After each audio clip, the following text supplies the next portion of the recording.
अदब व एहतराम के साथ हर इल्तिमास लेके बढ़ रहा हूँ, मुल्तमिस हूँ हुज्जतुल इस्लाम वल मुस्लिमीन आली जनाब मौलाना हुसैन मेहदी साहब क़िबला की खिदमत में कि वो दुआया कलमात के ज़रिए इस महफिल की इल्तबा का ऐलान फरमाएँ और इन्हीं के दस्ते मुबारक से अंजुमन हाय मातमी की खिदमत में फ़स्ल अज़ा का एवार्ड भी तकसीम किया जाएगा।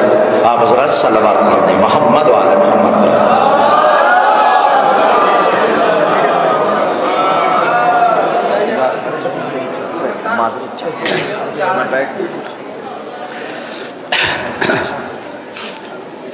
सबसे पहले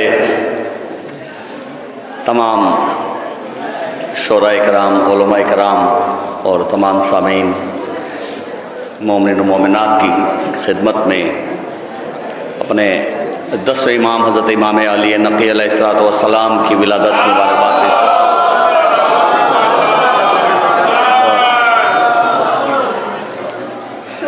और गुजारिश करता हूँ एक बावाज़ बुलंद नारे सलवात के साथ इमाम ज़माना की बारगाह में मुबारकबाद पेश करेंगे।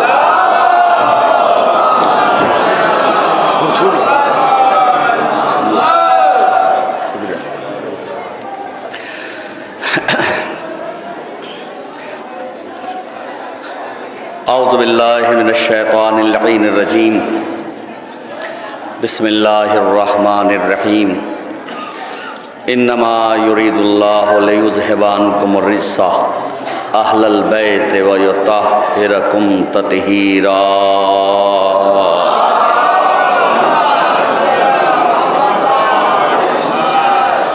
मुकम्मल तौर पर ये इबादत अपने पाए तकमील तक पहुँच चुकी है और बेहतरीन उलमा और खुतबा और शोरा ने क्या बेहतरीन फ़ज़ाइल मेरे मौला के पेश किया आपकी बारगाह में।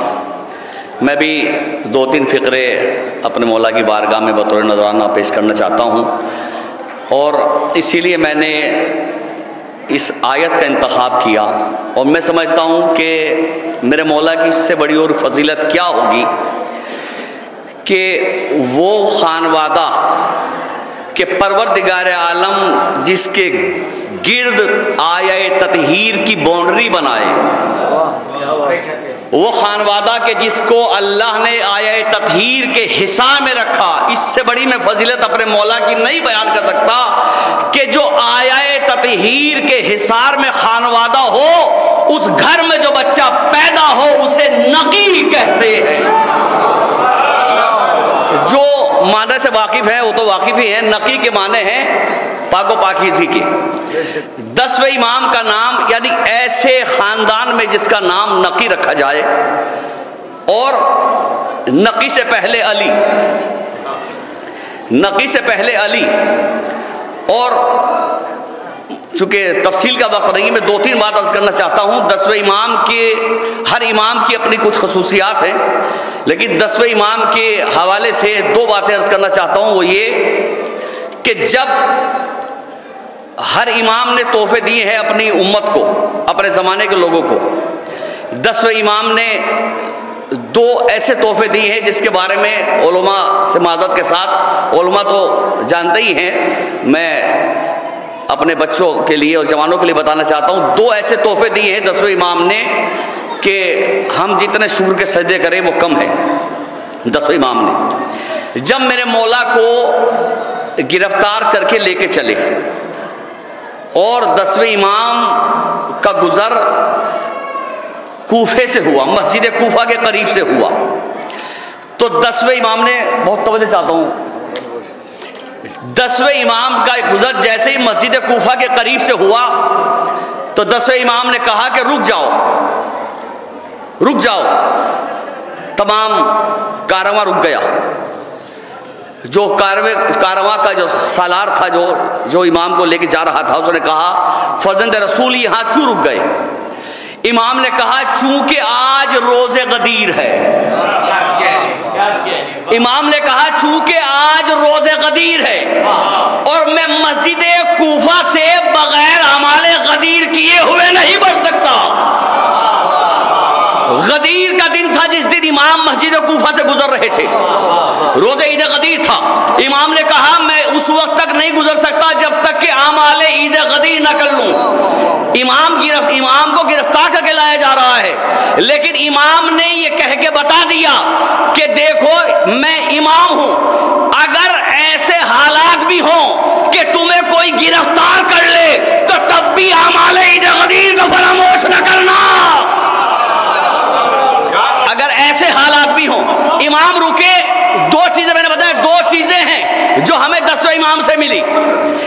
एक तो जियारत जामाए कबीरा, जियारत जामाए कबीरा जो आज शियत के पास इतना बड़ा तोहफा है कि क्या मौला की ज़बान से निकले हुए कलमात है और क्या तारीफ की है परवरदिगार आलम की 10वें इमाम ने इस ज़ियारत के अंदर क्या क्या लफ्ज़ इस्तेमाल किए हैं, मैं बता नहीं सकता। ज़ियारत जामाए कबीरा जो 10वें इमाम ने हम तक पहुंचाई, ये 10वें इमाम का तोहफा हमारे लिए। दूसरे आमाले ईद गदीर में, इससे पहले जब इमाम को गिरफ्तार करके लाया गया, इससे पहले किसी ने नहीं पढ़ा इससे पहले किसी ने नहीं पढ़ा। जब 10वें इमाम को गिरफ्तार करके लाया गया और मस्जिद कूफा के करीब से गुजरे, आपने आमाले ईद गदीर अंजाम दिए और आमाले ईद गदीर के बाद आपने मौला आमिरुल मोमिनीन की एक जियारत पढ़ी जो आज आमाल में शामिल है, गदीर के आमाल में आज शामिल है। वो जियारत 10वें इमाम ने पढ़ी थी उस वक्त जब आपको गिरफ्तार करके लाया जा रहा था मस्जिद कूफा के अंदर। ये जियारत जो आमाले ईद गदीर का जुज है, उसके बगैर अमल मुकम्मल नहीं होता। उसके अंदर आपने मौलाए कायनात के फजाइल पढ़े हैं, मौलाए कायनात के फजाइल पढ़े हैं और फजाइल पढ़ के बता दिया कि देखो ना गदीर को भूलना, ना मेरे जद अली को भूलना, ना मेरे जद अली के फजाइल को भूलना। मौलाना शम्स तबरेज़ साहब ने अशा पढ़े, उसमें वाकया पढ़ा है, लेकिन उससे जब दरबार में पहुंचे हैं 10वें इमाम, कैद होके इमाम जा रहे हैं, इमाम ने क़याम किया जहां मेरे मौला की आज कब्र है, वहां ये मेरे मौला का घर भी था। 10वें इमाम का घर है, जहां कब्र है मौला की, यही इमाम का घर था। और इसी घर के अंदर इमाम अलैहिस्सलाम ने अपनी जिंदगी में एक कब्र बनाई थी अपनी। बच्चों के लिए अर्ज कर रहा हूं, बड़े मुझसे बेहतर जानते, उलमा बेहतर जानते। इमाम ने अपने घर के अंदर अपनी जिंदगी में कब्र बनाई थी और जैसे ही इमाम नमाज मगरिब से फारिग होते थे, नमाज मगरिब के बाद, नमाज मगरिबैन के बाद इमाम उस कब्र के अंदर चले जाते थे। रोजाना इमाम उस कब्र के अंदर चले जाते थे। लोग कब्र से डरते हैं, लोग कब्रिस्तान से डरते हैं। 10वें इमाम ने अपने घर के अंदर अपनी जिंदगी में अपनी कब्र बनाई थी, उसी में इमाम दफन है, जो इमाम के हाथों की बनाई हुई, अपने हाथों से बनाई हुई कब्र थी। इमाम ने कब्र बनाई थी और उस कब्र में इमाम रात भर इबादत किया करते थे। उस कब्र में इमाम रात भर इबादत में मसरूफ रहते थे। जब इमाम को दरबार में बुलाया गया, मौलाना ने वाकया पढ़ा है, जब मुतवक्किल ने बहुत बड़े जादूगर को बुलाया और उससे कहा कि हम चाहते हैं कि तू अपना जादू फर्जंदे रसूल पर दिखा, ताकि हमें पता चल सके, ताकि हम फर्जंदे रसूल को नऊज़ बिल्लाह दरबार में बुलाकर उनकी तौहीन कर सके। कौन है कि जो इमाम की तौहीन कर सके, इसमें इतनी हिम्मत है। इमाम को बुलवाया घर से, इमाम कब्र के अंदर बैठे हुए थे, इबादत कर रहे थे। आया बुलाने के लिए, कहा फर्जंदे रसूल आपको मुतवक्किल ने बुलाया। इमाम चलने लगे तो एक चाहने वाला इमाम का, जो बड़ा फिदाई था मेरे मौला का, हर वक्त इमाम के साथ रहता था, उसने कहा मौला मैं भी चलूंगा। मौला ने बड़ी मादत बोला, ये जो दरबार में पहुंचे हैं, जादूगर ने जादू दिखाया है और रोटियां इशारे से गई हैं, ये इमाम ने हाथ नहीं बढ़ाया था। बहुत जिम्मेदारी के साथ ये अर्ज कर रहा हूं कि बिला, ये इमाम ने हाथ नहीं बढ़ाया था। जब इमाम घर से चले हैं और बुलाने के लिए आए हैं लोग और इमाम चलने लगे, चाहने वाले ने कहा कि मौला मैं भी आपके साथ चलता हूं, मैं आपको अकेला जाने नहीं दूंगा। मौला ने कहा मेरे साथ चलो, लेकिन मेरी शर्त है कि तुम रोटी की तरफ हाथ नहीं बढ़ाओगे। इमाम ने कहा मेरे साथ चलो, लेकिन रोटी की तरफ हाथ ना बढ़ाना। इसलिए मुतवक्किल तो ये सोच रहा था कि हमने जादूगर बुलाया है, इमाम को पता नहीं होगा। इमाम को यह भी पता था कि रोटी के जरिए से जादू किया जाएगा। इमाम ने कहा चलो लेकिन हाथ ना बढ़ाना। इमाम का चाहने वाला साथ चला और वही हुआ। जब इमाम पहुंचे, दस्तरखान सजाया गया, रोटी रखी गई और जब मुतवक्किल ने कहा कि बिस्मिल्लाह, तो इमाम के चाहने वाले ने उसने हाथ बढ़ाया। इमाम ने कहा था वो भूल गया। जैसे ही हाथ बढ़ाया वो उसने रोटी के ऊपर जादू किया। इमाम ने बगैर किसी को मुतवज्जे किए हुए कहा कि जो भी है वो बाज आ जाए। नाम नहीं लिया, कहा जो भी है वो बाज आ जाए, लेकिन वो बाज ना आया।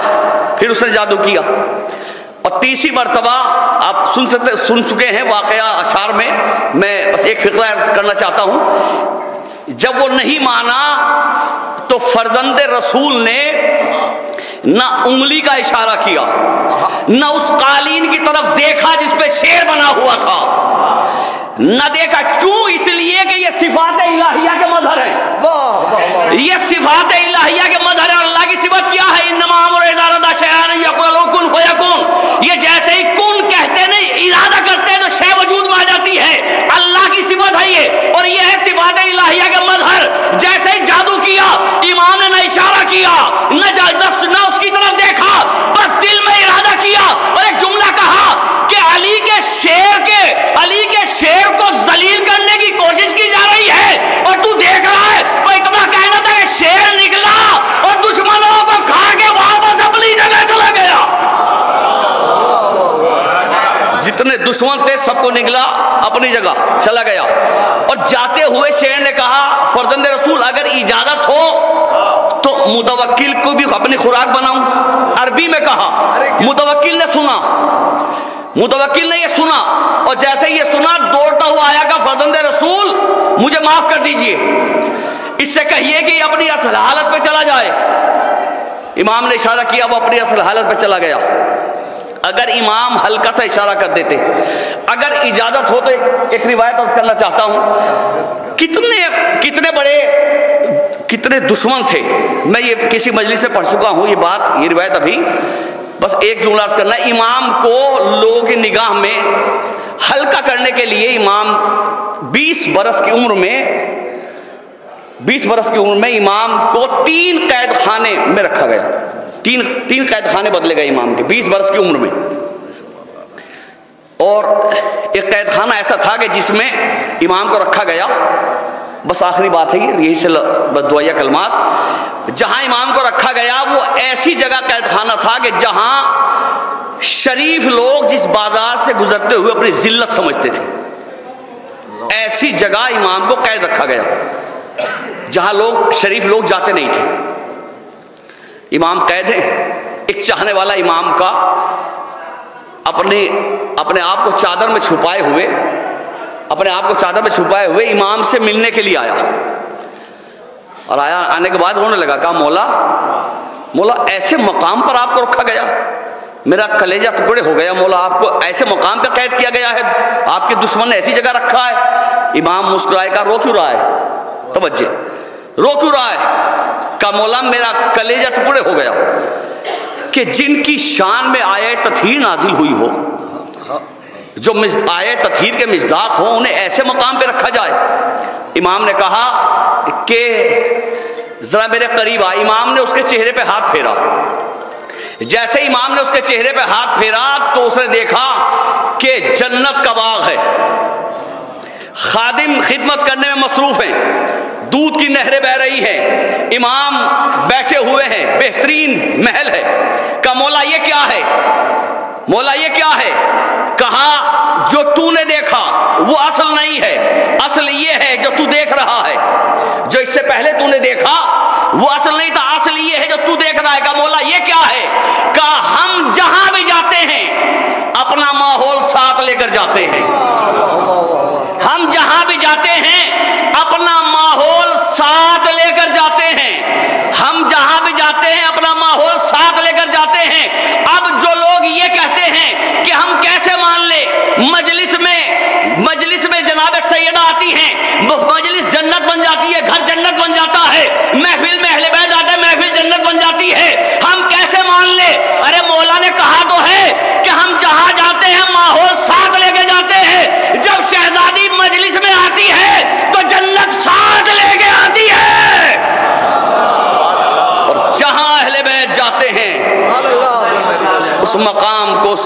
को जन्नत बना देते हैं। यकीनन इस जश्न में अहले बैत अलैहिमुस्सलाम तशरीफ़ लाए हैं। इस जश्न की रूहानियत बता रही है कि यहाँ ज़रूर मौला तशरीफ़ लाए हैं। दुआ करते हैं बारे इलाह तुझे हमारे 10वें इमाम का वास्ता, इमाम हादी का वास्ता, बारे इलाह तमाम हाज़रीन मोमिन और मोमिनात की तमाम तो दुआओं को शरफ़ कबूलियत अता फरमा। बारे इलाह इस ज़िक्र को जो इस महफिल में हुआ है शरफ़ कबूलियत अता फरमा। तमाम शोरा, उलमा, खुतबा, सामीन सबकी दिली मुरादों को पूरा फरमा। बारे इलाह तुझे इमाम अली नकी का वास्ता, तमाम वो मोमिनीन जो गरीब हैं उन्हें अमीर कर दे, जो मुफलिस हैं उन्हें गनी कर दे। हमारे मकानों पर रहमत बरकत नाजिल फरमा। हमें अर्जी व समाई बलाओं से महफूज फरमा। हमें बलाए नाहगानी से महफूज फरमा, हादसात से महफूज फरमा। बारे इलाह वास्ता अहले बैत अलैहिमुस्सलाम का तमाम हाज़रीन को इस जश्न के सदक़े में मौला की कब्र की ज़ियारत नसीब फरमा। बारे इलाह के वास्ता अहले बैत अलैहिमुस्सलाम का तमाम इस जश्न में शिरकत करने वाले मोमिनीन को रिज़्क़ कसीर अता फरमा। जिन जवानों ने इस जश्न का एहतमाम किया है और जिन मोमिनीन और मोमिनात के ताउन से जश्न मुनाकिद हुआ है, बारे इलाह उनके रिज़्क़ में दिन दोगुना रात चौगुना तरक्की रहने फरमा। माबूद वास्ता अहले बैत अलैहिमुस्सलाम का